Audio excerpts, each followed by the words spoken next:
a stormy night, in the tempestuous times of the French Revolution, a young German was returning to his lodgings at a late hour across the old part of Paris. The lightning gleamed, and the loud claps of thunder rattled through the lofty, narrow streets. But I should now tell you something about this young German.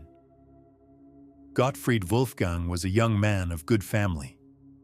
He had studied for some time at Göttingen, but being of a visionary and enthusiastic character, he had wandered into those wild and speculative doctrines which have so often bewildered German students.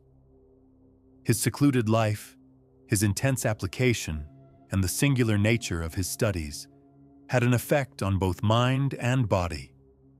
His health was impaired, his imagination diseased. He had been indulging in fanciful speculations on spiritual essences until, like Swedenborg, he had an ideal world of his own around him. He took up a notion, I do not know from what cause, that there was an evil influence hanging over him, an evil genius or spirit seeking to ensnare him and ensure his perdition.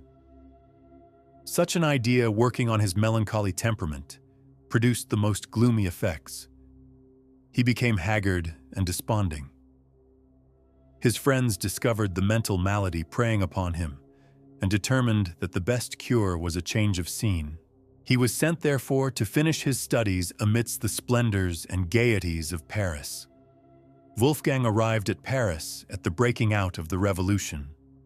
The popular delirium at first caught his enthusiastic mind, and he was captivated by the political and philosophical theories of the day.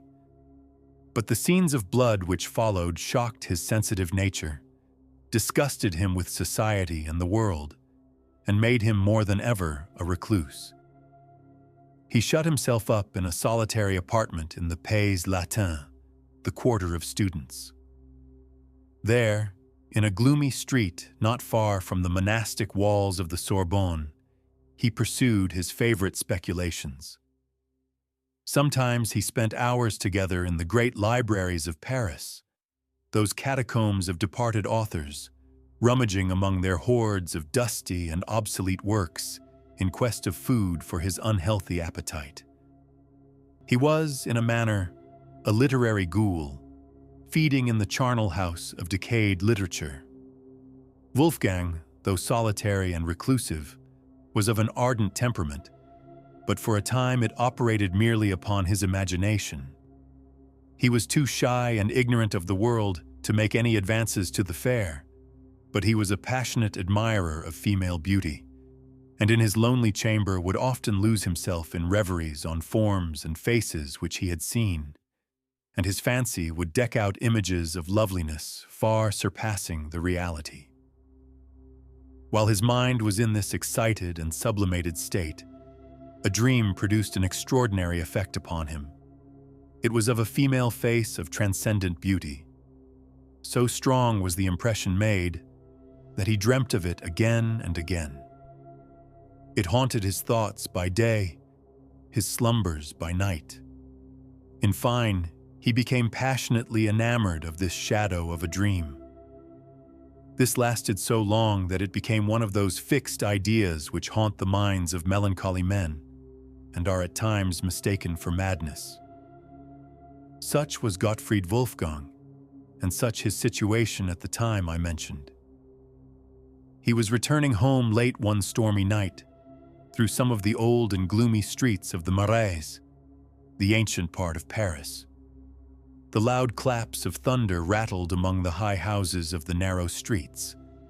He came to the Place de Grève, the square where public executions are performed. The lightning quivered about the pinnacles of the ancient Hôtel de Ville and shed flickering gleams over the open space in front. As Wolfgang was crossing the square, he shrank back with horror at finding himself close by the guillotine. It was the height of the reign of terror, when this dreadful instrument of death stood ever ready, and its scaffold was continually running with the blood of the virtuous and the brave.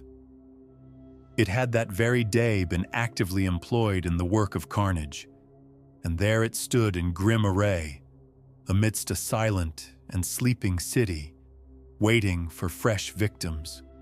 Wolfgang's heart sickened within him, and he was turning shuddering from the horrible engine when he beheld a shadowy form, cowering as it were at the foot of the steps which led up to the scaffold. A succession of vivid flashes of lightning revealed it more distinctly. It was a female figure dressed in black. She was seated on one of the lower steps of the scaffold, leaning forward, her face hid in her lap, and her long, disheveled tresses hanging to the ground, streaming with the rain which fell in torrents. Wolfgang paused. There was something awful in this solitary monument of woe. The female had the appearance of being above the common order. He knew the times to be full of vicissitude, and that many a fair head, which had once been pillowed on down, now wandered houseless. Perhaps this was some poor mourner whom the dreadful axe had rendered desolate, and who sat here heartbroken on the strand of existence, from which all that was dear to her had been launched into eternity. He approached and addressed her in the accents of sympathy. She raised her head and gazed wildly at him. What was his astonishment at beholding, by the bright glare of the lightning, the very face which had haunted him in his dreams. It was pale and disconsolate, but ravishingly beautiful. Trembling with violent and conflicting emotions, Wolfgang again accosted her. He spoke something of her being exposed at such an hour of the night, and to the fury of such a storm, and offered to conduct her to her friends. She pointed to the guillotine with a gesture of dreadful signification. "I have no friend on earth," she said. But you have a home," said Wolfgang. "Yes, in the grave." The heart of the student melted at the words. "If a stranger dare make an offer," said he, "without danger of being misunderstood, I would offer my humble dwelling as a shelter, myself as a devoted friend. I am friendless myself in Paris, and a stranger in the land. But if my life could be of service, it is at your disposal, and should be sacrificed before harm or indignity should come to you." There was an honest earnestness in the young man's manner that had its effect. His foreign accent, too, was in his favor. It showed him not to be a hackneyed inhabitant of Paris. Indeed, there is an eloquence in true enthusiasm that is not to be doubted. The homeless stranger confided herself implicitly to the protection of the student. He supported her faltering steps across the Pont Neuf, and by the place where the statue of Henry IV had been overthrown by the populace. The storm had abated, and the thunder rumbled at a distance. All Paris was quiet. That great volcano of human passion slumbered for a while, to gather fresh strength for the next day's eruption. The student conducted his charge through the ancient streets of the Pays Latin, and by the dusky walls of the Sorbonne, to the great dingy hotel which he inhabited. The old portress who admitted them stared with surprise at the unusual sight of the melancholy Wolfgang with a female companion. On entering his apartment, the student, for the first time, blushed at the scantiness and indifference of his dwelling. He had but one chamber, an old-fashioned saloon, heavily carved and fantastically furnished with the remains of former magnificence, for it was one of those hotels in the quarter of the Luxembourg Palace, which had once belonged to nobility. It was lumbered with books and papers, and all the usual apparatus of a student, and his bed stood in a recess at one end. When lights were brought, and Wolfgang had a better opportunity of contemplating the stranger, he was more than ever intoxicated by her beauty. Her face was pale, but of a dazzling fairness, set off by a profusion of raven hair that hung clustering about it.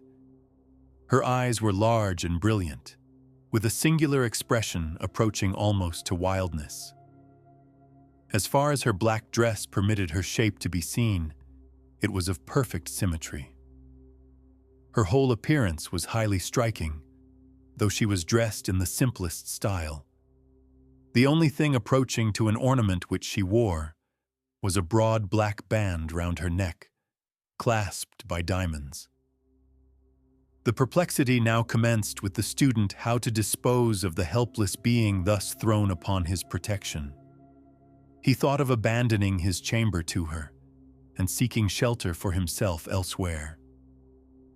Still, he was so fascinated by her charms, there seemed to be such a spell upon his thoughts and senses that he could not tear himself from her presence. Her manner, too, was singular and unaccountable. She spoke no more of the guillotine. Her grief had abated. The attentions of the student had first won her confidence, and then, apparently, her heart. She was evidently an enthusiast like himself, and enthusiasts soon understand each other. In the infatuation of the moment, Wolfgang avowed his passion for her. He told her the story of his mysterious dream, and how she had possessed his heart before he had even seen her. She was strangely affected by his recital, and acknowledged to have felt an impulse towards him equally unaccountable. It was the time for wild theory and wild actions. Old prejudices and superstitions were done away. Everything was under the sway of the goddess of reason. Among other rubbish of the old times, the forms and ceremonies of marriage began to be considered superfluous bonds for honorable minds. Social compacts were the vogue. Wolfgang was too much of a theorist not to be tainted by the liberal doctrines of the day. "Why should we separate?" said he. "Our hearts are united. In the eye of reason and honor we are as one.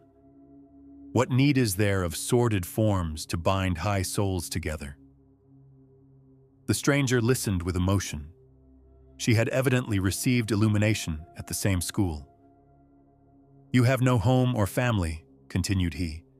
"Let me be everything to you, or rather let us be everything to one another. If form is necessary, form shall be observed. There is my hand. I pledge myself to you forever." "Forever," said the stranger solemnly. "Forever," repeated Wolfgang. The stranger clasped the hand extended to her. "Then I am yours," murmured she, and sank upon his bosom. The next morning, the student left his bride sleeping and sallied forth at an early hour to seek more spacious apartments, suitable to the change in his situation. When he returned, he found the stranger lying with her head hanging over the bed and one arm thrown over it. He spoke to her, but received no reply. He advanced to awaken her from her uneasy posture. On taking her hand, it was cold. There was no pulsation. Her face was pallid and ghastly. In a word, she was a corpse. Horrified and frantic, he alarmed the house. A scene of confusion ensued. The police was summoned. As the officer of police entered the room, he started back on beholding the corpse. "Great heaven!" cried he. "How did this woman come here?" "Do you know anything about her?" said Wolfgang eagerly. "Do I?" exclaimed the officer. "She was guillotined yesterday." He stepped forward, undid the black collar round the neck of the corpse, and the head rolled on the floor. The student burst into a frenzy. "The fiend! The fiend has gained possession of me!" shrieked he. "I am lost forever!" They tried to soothe him, but in vain.